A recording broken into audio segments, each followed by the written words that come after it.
নমস্কার বন্ধুরা, মিষ্টু রান্নাঘরে তোমাদের স্বাগত জানিয়ে শুরু করছি আমার আজকের রেসিপি।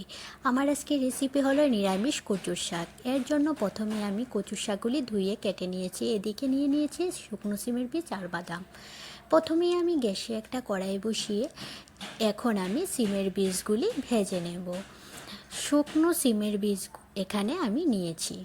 শুকনো সিমের বীজগুলি কড়ার মধ্যে দেওয়ার পর এখন আমি শুকনো সিমের বীজগুলি ভেজে নেব। শুকনো সিমের বীজগুলি থেকে যখন সুন্দর গন্ধ বের হয়ে আসবে তখন বুঝে নিতে হবে যে সিমের বীজগুলি ভাজা হয়ে গেছে। এখানে আমার সিমের বীজগুলি ভাজা হয়ে গেছে, এখন আমি নামিয়ে নেব। সিমের বীজগুলি প্লেটে নামানো হয়ে যাওয়ার পর এখন আমি এই কড়ার মধ্যে বাদামগুলি ভেজে নেব। সিমের বীজগুলি নামানো হয়ে যাওয়ার পর এখন আমি কড়ার মধ্যে দিয়ে দিচ্ছি বাদামগুলি। বাদামগুলিও আমি ভালোভাবে ভেজে নেব। সিমের বীজ আর বাদামগুলি ভাজার সময় একটা জিনিস খেয়াল রাখতে হবে যে গ্যাসের আঁচটা একদম কমিয়ে তারপর ভাজতে হবে। বাদামগুলি আমার ভাজা হয়ে গেছে, এখন আমি একটা কুকার নিয়ে নেব। এখানে একটা কুকার নিয়ে তারপর এই কুকারের মধ্যে আমি প্রথমে দিয়ে দেব ভেজে রাখা সিমের বীজগুলি। সিমের বীজগুলি আমি এখন সেদ্ধ করে নেব। সিমের বীজগুলি কুকারে দেওয়ার পর দিয়ে দিলাম সামান্য পরিমাণ জল। জল দেওয়ার পর তারপর আমি সিমের বীজগুলি সেদ্ধ করার জন্য গ্যাসে বসিয়ে দিয়েছি। সিমের বীজগুলি আমার সেদ্ধ করা হয়ে গেছে, এখন আমি সেদ্ধ করা সিমের বীজগুলি প্লেটে নিয়ে নিচ্ছি। সবগুলি সিমের বীজগুলি প্লেটে নিয়ে নেওয়ার পর এখন আমি এই সিমের বীজগুলির খোসা ছাড়িয়ে নেব। সিমের বীজগুলি খোসা ছাড়ানো হয়ে গেছে। এদিকে কুকারের মধ্যে আমি কেটে রাখা কচুগুলি দিয়ে দিচ্ছি। কচুগুলি আমি সেদ্ধ করে নেব। এর জন্য সবগুলি কেটে রাখা কচু কুকারের মধ্যে দিয়ে দিলাম। দিয়ে দেব সামান্য পরিমাণ নুন। নুন দেওয়ার পর তারপর অল্প পরিমাণ জল দিয়ে তারপর কচুগুলি আমি সেদ্ধ করে নেব। আমার এই নিরামিষ কচুর শাকের রেসিপিটা কিভাবে করছি তা দেখার জন্য তোমরা পুরো ভিডিওটা দেখতে থাকো। আমি যে পদ্ধতিতে এই কচুর শাকটা করছি সেই পদ্ধতিতে কচুর শাকটা করলে এর স্বাদ আরও দ্বিগুণ বেড়ে যায়। এখানে আমি একটা মিক্সার জারে বাটি নিয়েছি। এখন আমি এর মধ্যে বাদামগুলি গুঁড়ো করে নেব। বাদামগুলি গুঁড়ো করে নেওয়ার পর তারপর আমি এই বাটির মধ্যে এখন আমি সেদ্ধ করে রাখা সিমের বীজগুলি গুঁড়ো করে নেব। এর জন্য সেদ্ধ করে রাখা সিমের বীজগুলি দিয়ে দিচ্ছি।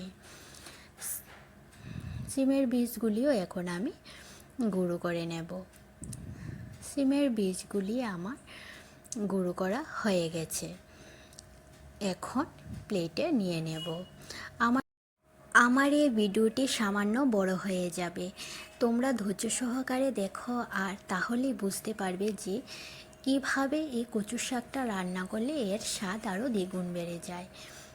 কচুগুলি আমার সেদ্ধ করা হয়ে গেছে, এখন আমি এই কচুগুলি নামিয়ে নেব। কচুর মধ্যে জল আছে, এর জন্য আমি কচুগুলি একটা ছাঁকনির মধ্যে নিয়ে তারপর কচুগুলির জল ঝরিয়ে নেব। এর জন্য এখানে একটা বাটি নিয়ে নিয়েছি আর নিয়ে নিয়েছি একটা ছাঁকনি। এখন আমি কচুগুলি ছাঁকনির মধ্যে দিয়ে দেব। দিয়ে তারপর চামচের পিছন দিকটা দিয়ে চেপে চেপে কচুর থেকে সব জল ঝরিয়ে নেব। কচুর থেকে জলগুলি ঝরানো হয়ে গেছে, এখন আমি কচুগুলি প্লেটে নিয়ে নিচ্ছি। এখন কচুর শাকটার মধ্যে আমি একটা মশলা দেব। এর জন্য আমি এখানে নিয়ে নিয়েছি মৌরি আর জিরে। এখন আমি এগুলি শুকনো কড়ার মধ্যে ভেজে নেব। এই ভাজা মশলাটা কচুর শাকের মধ্যে দিলে কচুর শাকের গন্ধটাও খুব সুন্দর বের হয় আর খেতেও খুব অসাধারণ লাগে। মশলাটা ভাজা হয়ে গেছে, এখন আমি মশলাটা প্লেটে নামিয়ে নেব।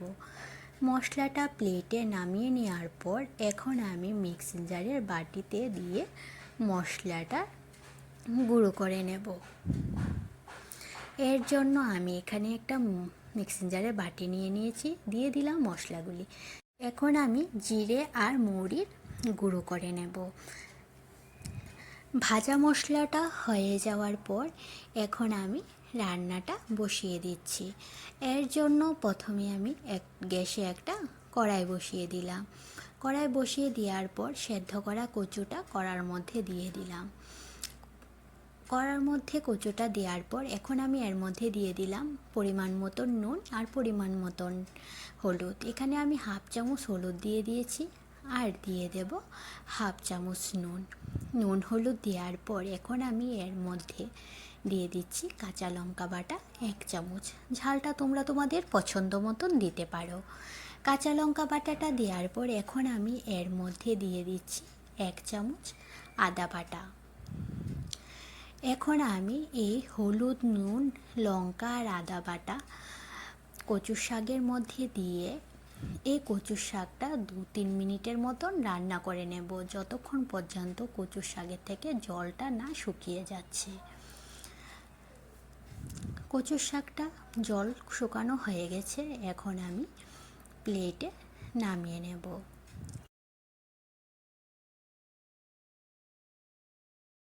কচুর শাকটা এখন আমি প্লেটে নামিয়ে নিচ্ছি। কচুর শাকটা প্লেটে নামিয়ে নেওয়ার পর এখন আমি এই কড়াইটা পরিষ্কার করে আবার গ্যাসে বসিয়ে দিলাম। এখন আমি এর মধ্যে দিয়ে দিচ্ছি সর্ষের তেল। রান্নাটা আমি সর্ষের তেলে করব, এর জন্য সর্ষের তেল দিয়ে দিলাম। ফোড়নে দিয়ে দিচ্ছি এখানে 3টে শুকনো লঙ্কা, দিয়ে দেব 2টো তেজপাতা। তারপর এর মধ্যে দিয়ে দিচ্ছি দারচিনি আর এলাচ। তারপর ফোড়নে দিয়ে দেব 5 ফোড়ন। ফোড়নটা হয়ে যাওয়ার পর এখন আমি এর মধ্যে দিয়ে দেব নারকেল কোড়া। ফোড়নটা হয়ে গেছে, এখন আমি এর মধ্যে দিয়ে দিচ্ছি কোড়ানো নারকেল কোড়াটা দেওয়ার পর এখন আমি এই নারকেলটা হালকা ভেজে নেব। নারকেলটা হালকা ভেজে নেওয়ার পর এর মধ্যে আমি দিয়ে দেব কচুর শাকটা। নারকেল ভাজা হয়ে গেছে, এখন আমি দিয়ে দিচ্ছি কচুর শাকটা। কচুর শাকটা দেওয়ার পর এখন আমি কচুর শাকটা হালকা নেড়ে চেড়ে তারপর এর মধ্যে দিয়ে দেব আমি সিমের বিচির গুঁড়ো আর বাদামের গুঁড়ো। কচুর শাকটা হালকা নেড়ে চেড়ে নিয়ে তারপর এখন আমি দিয়ে দিচ্ছি এর মধ্যে সিমের বিচির গুঁড়ো। এখানে আমি সিমের বিচির গুঁড়ো 2 চামচ দিয়ে দিলাম। তারপর বাদামের গুঁড়ো দিয়ে দেব এখানে 3 চামচ। সিমের বীজের গুঁড়ো আর বাদামের গুঁড়ো দেওয়ার পর এখন আমি কচুর শাকটার সাথে সিমের বীজের গুঁড়ো আর বাদামের গুঁড়ো মিশিয়ে নেব। কচুর শাকের সাথে সিমের বীজের গুঁড়ো আর বাদামের গুঁড়ো মিশিয়ে নেওয়ার পর এখন আমি এর মধ্যে দিয়ে দেব স্বাদের জন্য 1 চামচ চিনি। চিনির পরিমাণটা তোমরা কম বেশি দিতে পারো। তারপর এর মধ্যে দিয়ে দিচ্ছি আমি ভাজা মশলা। এখানে আমি ভাজা মশলা 1 চামচ থেকে একটু বেশি দিয়ে দিয়েছি। চিনি আর ভাজা মশলা দেওয়ার পর এখন কচুর শাকের সাথে চিনি আর ভাজা মশলাটা খুব ভালোভাবে মিশিয়ে নিয়েছি। মেশানো হয়ে যাওয়ার পর নামানোর আগে আমি 1 চামচ ঘি দিয়ে মিশিয়ে তারপর কচুর শাকটা নামিয়ে নিয়েছি। আমি যে পদ্ধতিতে কচুর শাকটা করেছি সেই পদ্ধতিতে যদি তোমরা কচুর শাক করো তাহলে দেখবে এক কচুর শাক দিয়ে পুরো ভাত খেয়ে নিতে পারবে। কচুর শাকটা খেতে এত টেস্টি হয়। কচুর শাকটা হয়ে গেছে, এখন আমি প্লেটে নামিয়ে নিচ্ছি। আমার এই রেসিপিটি তোমাদের কাছে কেমন লেগেছে তোমরা অবশ্যই জানাবে, আর ভালো লাগলে লাইক আর সাবস্ক্রাইব করে দিও। আমার ফেসবুক পেজ মিষ্টু রান্নাঘর, এই পেজটি ফলো করে দিও। ফেসবুক পেজের লিংক আমি ডিসক্রিপশানে দিয়ে দিয়েছি। আর আমার এই রেসিপিটি যদি তোমাদের কাছে ভালো লেগে থাকে তাহলে বাড়িতে অবশ্যই একবার বানিয়ে খাবে, দেখবে খেতে খুব ভালো হয়।